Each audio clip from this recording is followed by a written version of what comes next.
I'm just curious, how was the experience for you? Oh, super fun.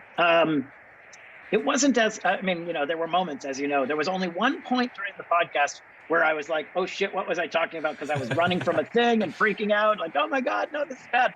But as a general matter, it's kind of, it's super fun. And I think it's very smart, right? You can't be so calculating when you're running away from earthquakes.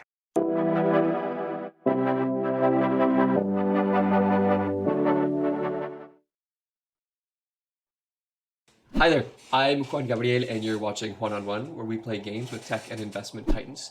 Today, I am super happy to welcome David Hornik, one of the most interesting investors and a relentless giver, always open to helping and contributing to others. In this light, David has been working and helping founders for years, starting his career as an attorney and for most of the remainder of his career as an investor through August Capital and Lobby Capital. David was also one of the first to produce content in the venture world with the first VC blog and first VC podcast. So it's an absolute treat to play together today. You can see there's David ready to dive into the metaverse. David has agreed to give a 30-minute consultation with an audience member. To participate, all you have to do is share this video on social media or write a review on Apple Podcasts. Be sure to send me a picture of the link or review to thejuanonone@gmail.com. How are you doing? I'm going to be a giver today, and I'm going to by showing you how much better you are at gaming than I am. But I'm ready to play. Amazing. So how are you feeling as we brace for surviving some of these? Have you played Roblox much before? I have not played Roblox much, but I have known Roblox founder David Baszucki since he started it, because we had kids who went to school together. So I should have been more focused on convincing him to take my money. but Baszucki's been a force and absolutely been focused on building this business. And then Craig Donato, another great friend, joined him to help build the business. And so it's been amazing to watch. Well, it's exciting. Maybe we'll have Dave hopefully on while we're still playing his amazing game. Are you much of a gamer? Just on a different note, are you much of a gamer? Did you grow up with games? Grew up with games for sure. Like, we were fanatical gamers as kids, my brother Josh and I. But we had a ColecoVision. So this is totally dating me, but we were all about the ColecoVision. ColecoVision had sort of very sweet, ridiculous games that we played a lot of. And of course, we played a lot of PC games. Hey, we survived. That's good. That was no effort on our part, and we did all right. Yeah, exactly. No, we. I know that one of your other guests talks about playing Castle Wolfenstein 3D. Well, I played Castle Wolfenstein, the original Castle Wolfenstein, on the Apple II. And you'd put in the floppy disk, and then you'd put in the floppy disk, and you'd load and load and load, and then eventually you could. Eventually you got to play Wolfenstein, and it was the sort of beginning. And actually, I was really lucky because my dad was a very early computer scientist at Digital Equipment Corporation. So when no one really had computers, we had a terminal to a mainframe computer in our basement that you would use an acoustic coupler. You'd literally take a phone and you'd stick it in the thing, and it would go boop, boop, boop, and then eventually you'd connect up to the mainframe. And my brother and I would play BT Trek, which was this, and the pixels would literally form in front of you. They'd go, and they'd kind of form across the thing, and then you go, okay, I go left, So it's been an astonishing evolution from that to what we get today in these crazy games. So, well, I have to say, yes, your character also looks pretty awesome. You are the best dressed guest so far. The effort in there. This misfitting hat is somewhat problematic, but otherwise I feel good about the outfit. Very, very, very sophisticated.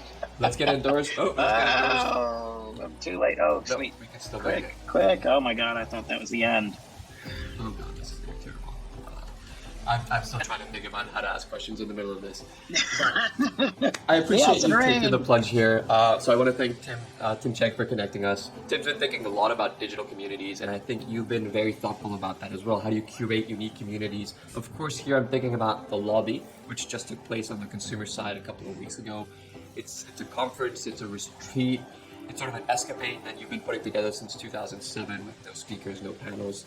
Can you tell us a little bit more about the Lobby and what really sparked that idea for you? Yeah, for sure. I mean, what sparked it is I went to all these conferences and I thought they were dumb. I was going to when I became a VC, as you said, I had been an attorney and I'd represented amazing companies. I was the attorney for Evite and for a bunch of, I was an early attorney among many other attorneys at Yahoo, etc. But as I became a VC, I was like, oh, I guess I need to meet a bunch of people. And so I was, okay, great. I'm gonna go to conferences to meet people.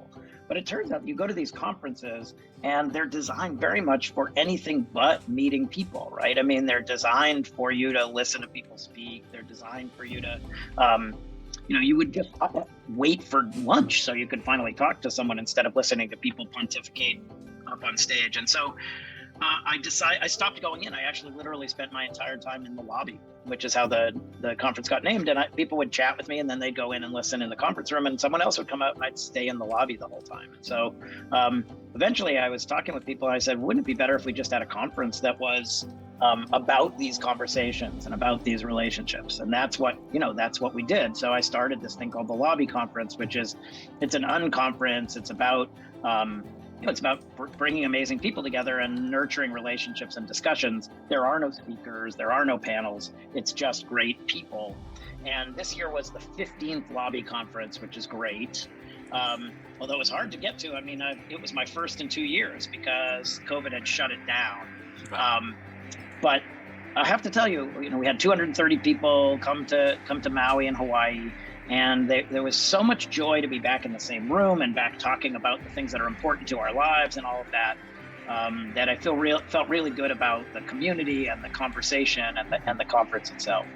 And I love that. And not to jump ahead, but any chance you'll be moving the lobby to the beautiful shores of a tropical island here in Roblox, away from Hawaii, perhaps? Yeah, virtual. I mean, I had to do a lobby conference during COVID in virtual land, and there were not good choices, to tell you the truth. Ultimately, we had one called Lobby at Home, and it was, as people at the physical lobby said, it was good as virtual conversations go because we had a bunch of people who trusted each other and were willing to have these discussions. But no, I mean, there's something really special about sitting. I have a warehouse full of beanbags. You sit on beanbags and you chat about not just tech. Like we talk about, should I engage with an executive coach, or how should I use blockchain, or what's happening with Kubernetes? But we also have conversations like, my kid is gender nonconforming. How can I be helpful and supportive? Right? We have conversation about what's a great vacation spot, etc. And those sorts of things I think really strengthen the relationships among these amazing executives who really want to be good humans, not just good business creators. Yes, and it's the human contact and the human element which I really resonate with that, making those connections beyond just work. Do you consider, I guess, a lot of the founders you've been working with for the past few years, friends, mentees, mentors? How do you view that relationship nowadays? I mean, all of the above, right? I mean, I remember having an early conversation with my wife where I had backed this really wonderful entrepreneur named Renee Lacerte, and I was talking to my wife about my friend Renee Lacerte. My wife said, is he your friend? Or is it like you're on his board? And how do you think about that? I said, oh no, I'm absolutely, like we are friends. Obviously, there's a business relationship. Doesn't mean you can't work with friends. And so that was. And I am now still working with Renee. That was when he had started a company called Peace Cycle. It was his very first company and my very first investment in the venture world. And then he went on, sold it to Intuit, went on to found Bill.com, and I invested in Bill.com, and I'm on the board of that company.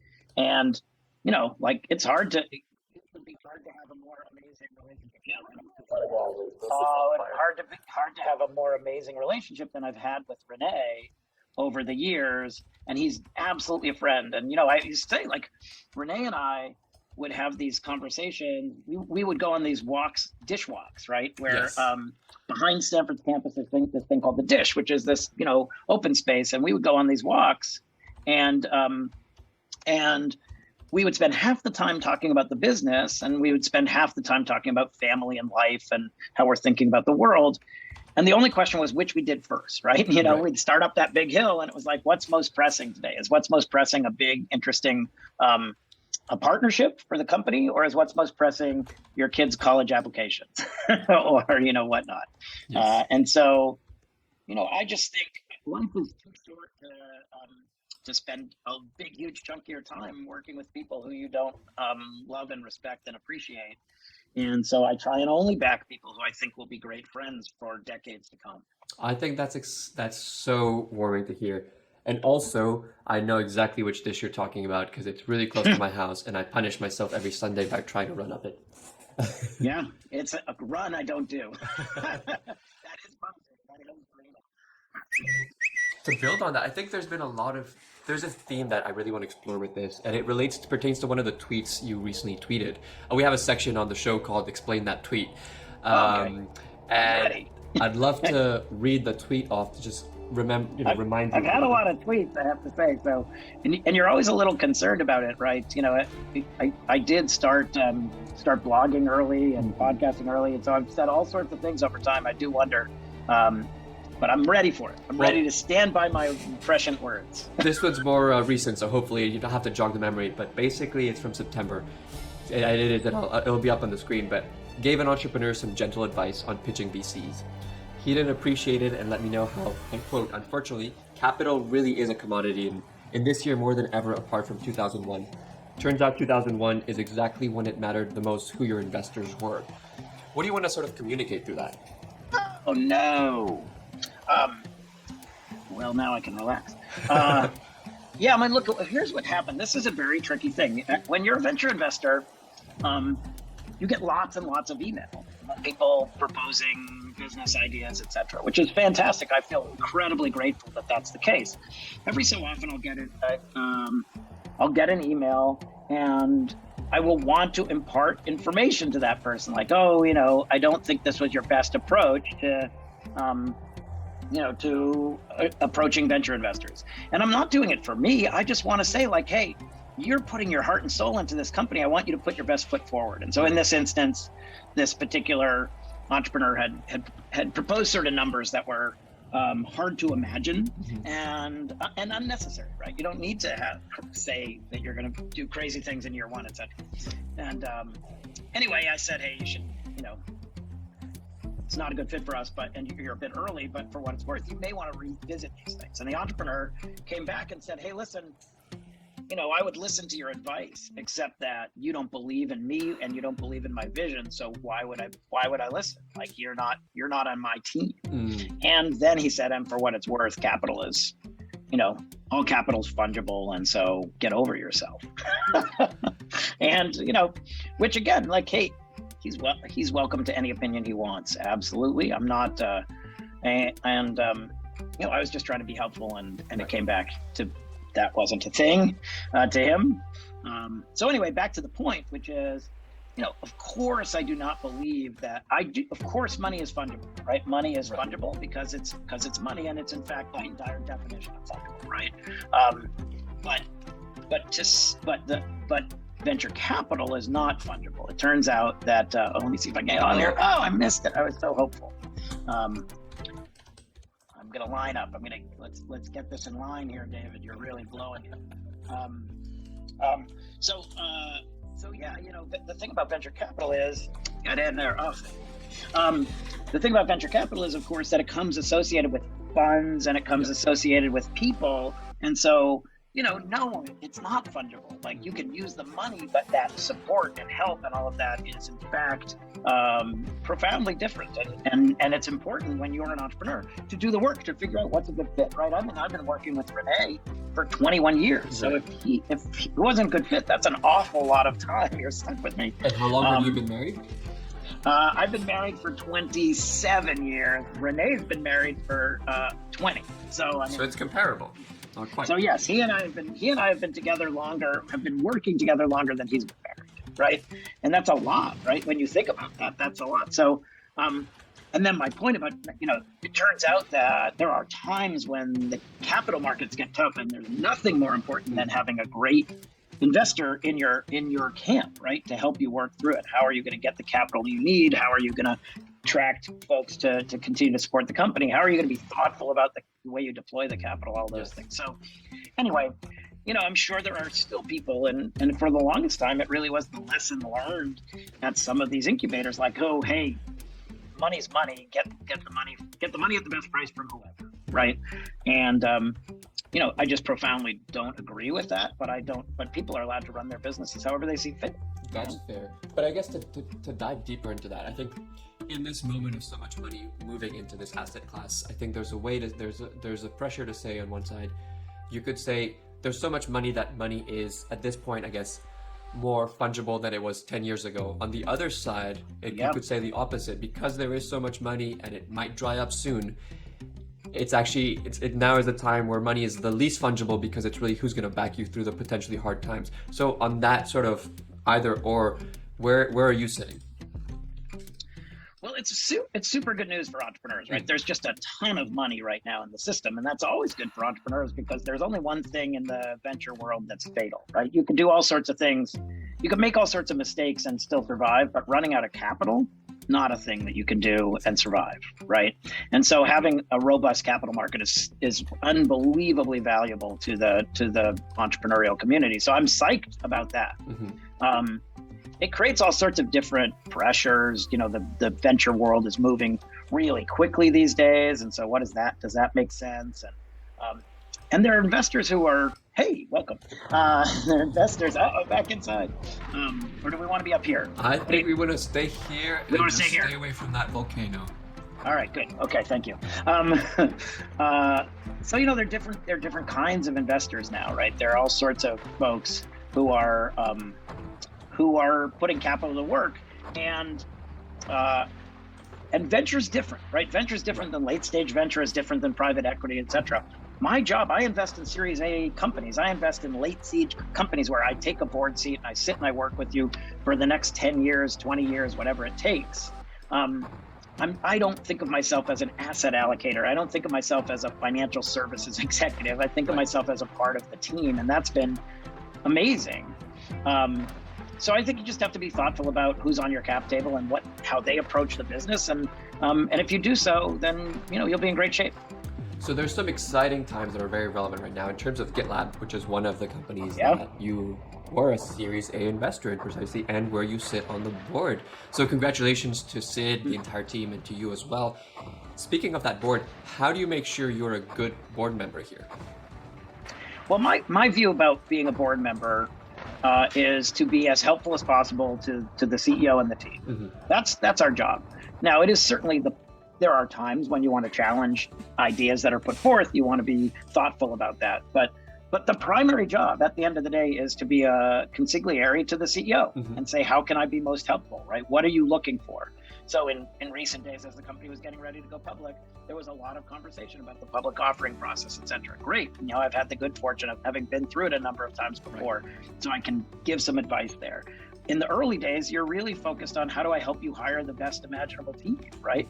Mm-hmm. And that's great. Like, okay, let me get in there and help you figure out who to hire and give you introduce you to great people, and and all of that. And I think that's a really fun part of the business, right? Is saying, hey, I've met this amazing person, or let me interview this person and help them and help convince them to join you, etc. Right? Because it's all about the team until the very end, right? It's all about the team. Gotta be the so.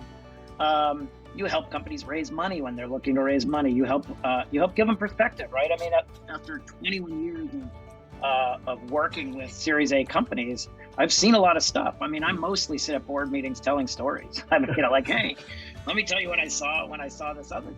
Like, let me describe that for you. And that's been, that was a bad choice.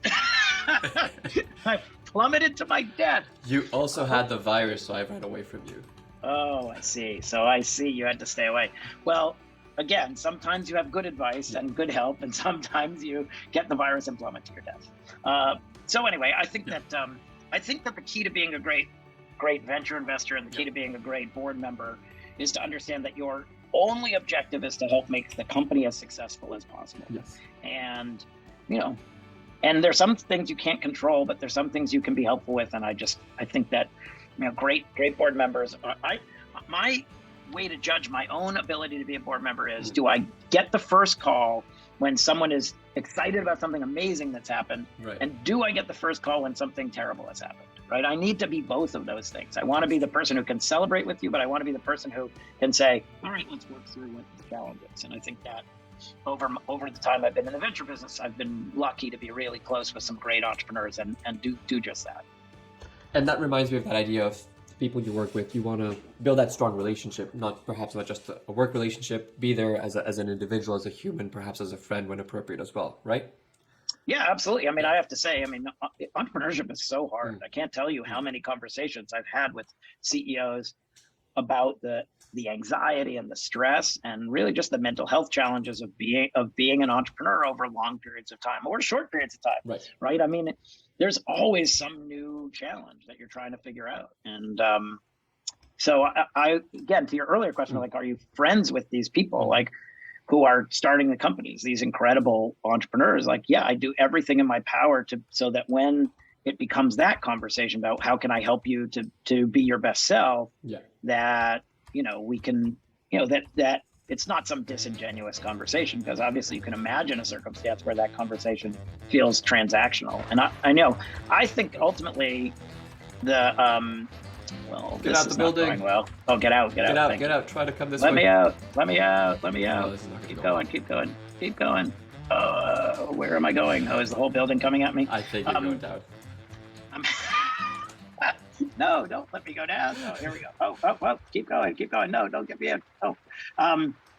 Yeah, I mean, I think that the opportunity is to not be transactional, to be relationship driven, right? That ultimately, my worldview is that I think there are two worldviews in the venture business. There are people who think that the world is about a long string of transactions, and I think there are people who think that the world is about a long life of relationships. And I'm 100% in the relationship camp, and not in the transaction camp. Even though obviously every single venture investment starts with a transaction, right?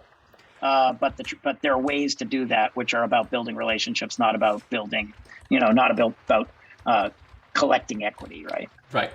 So I really appreciate that view, and it seems many people share that. I'm hoping that it is a sophisticated against the illusion of commoditized capital, and it's really the relationship people are seeking. And I want to move back a little bit to the past, because you were one of the first, again, content producers for venture capital. Again, we talked about the blog, we talked about the podcast.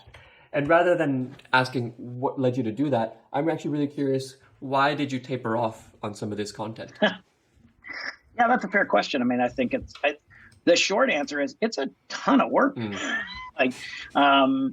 And when I started it was early days. I had, I was focused on a lot of aspects of building, my career. And one of the things that was amazing, by being the very first venture capital blogger, everything you blog about is new. Right. So every topic I covered was like, you're actually talking about vesting, you're actually talking about how to pitch businesses, etc. And all of that was great. So over time, there were lots more voices. There was lots more that was being said. And then my lobby conference became a more significant part of my, engagement with the broader community. Started the lobby, then some number of years later started Lobby Enterprise, and the enterprise version of the same conference. And it turns out it's kind of a full-time job. Then I've been teaching. So I started teaching initially at Stanford Business School. I taught intellectual property, which was incredibly fun. And then I taught entrepreneurship and venture capital at Harvard Law School for a lot of years, and I've been a venture partner at Harvard Business School. Like, I was just doing a lot of other things that gave me the opportunity to engage with the community. So I definitely should get back to podcasting. I find that to be really fun and a great way to engage in the technology of the moment. Right. But if I'm going to go back to blogging, I got to commit like a lot of hours because I'm just such a perfectionist in that regard. That's fair. Well, I'm hoping to channel some of your early energy as I build this out, this video podcast with video games in between. I love it. One of the things that resonated earlier as well, just jumping back, is this notion of being the person to be called. We went to Field on it before on the show, and he talked about the importance of being top of mind in venture. Yeah. So I understood it at that point more along the lines of the content you produce, the personality you are out there, is what matters. But as I'm hearing you speak, I think I'm understanding it's more about who you're gonna call. You're gonna call David. That's what top of Yeah, mind well, really means. I mean, they're two different things, right? They're two different questions. And one is about how can you be a good consigliere to the amazing entrepreneurs you're working with, right? The other is how do you get to see the great deals that are happening? How do you stay top of mind? And that one is very much about people being engaged and aware and thinking of you, right? And I agree. We should jump for joy at the concept of being in front of people and having them say, hey, at the end of the day, my goal is that every entrepreneur I work with says to every entrepreneur they spend time with, it has been a fantastic experience working with David Hornik. And if you are looking for capital, you can find no better board member. And obviously that's a high bar, right? There are lots of venture investors. There's lots of dollars being put out there.